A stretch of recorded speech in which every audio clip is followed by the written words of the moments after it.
আসসালামু আলাইকুম, কেমন আছেন সবাই? 14 দিনের ছুটি শেষে আবারও ফিরে এলাম আপনাদের মাঝে। ছুটি মানে একটু নিজের মতো করে সময় কাটানো, আর এখন আবার সেই ব্যস্ত সময় রান্নাঘরে ফেরা। রান্না তো শুধু ক্ষুধা মেটানোর না, এটা এক ধরনের আনন্দ, ভালোবাসা আর পরিবারের সঙ্গে ভাগ করে নেওয়ার মুহূর্ত। তাই ছুটির ফ্রেশ এনার্জি নিয়ে আজ থেকে আবারও শুরু করছি আমার রান্নার ব্লগ। কে কেমন আছেন অবশ্যই জানাবেন। ছুটি মানে আসলে একটু অন্যরকম আনন্দ। আজ অনেক দিন যাবৎ অনেক আপুরা আমাকে জিজ্ঞেস করতেছে, আপু তুমি কি ফেসবুক প্ল্যাটফর্ম থেকে কাজ করা ছেড়ে দিলে? তুমি কি আর কাজ করবে না? তুমি লং ভিডিও দিচ্ছ না, রিলস দিচ্ছ না, কি হয়েছে আপু? তুমি কি অসুস্থ? তোমাদের সবার প্রত্যেকটি প্রশ্নের উত্তর নিয়ে আজ একটা লং ভিডিও নিয়ে হাজির হয়েছি। তো আসলে আমি বাসাতে ছিলাম না, 14 দিনের জন্য মায়ের বাড়িতে গেছিলাম। মা বাবা মানে শ্বশুর বাড়ি বাবার বাড়ি দুইটা উভয়ই। তো কিছুদিন ছুটি কাটানোর পর আবার সেই ব্যস্ত শহরে, ব্যস্ত কাজে ব্যস্ত।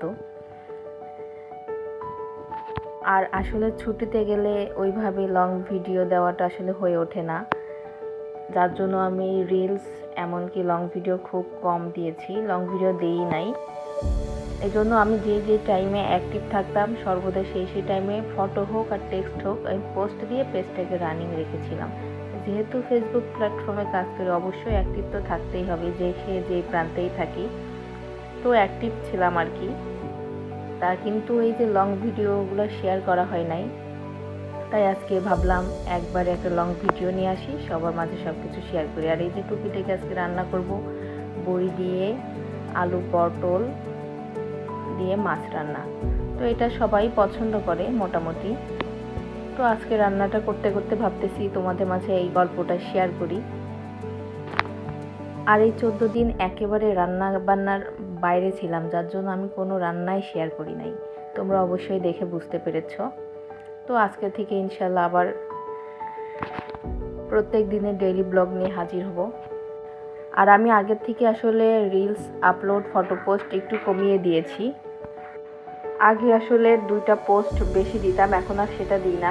আমি 3টা রিলস দিই, দেখা যাচ্ছে 10টা, দুপুর 3টা আর সন্ধ্যা 7টা। আর বাকি 2টা পোস্ট করি রাত 10টা আর সকাল 7:30টা।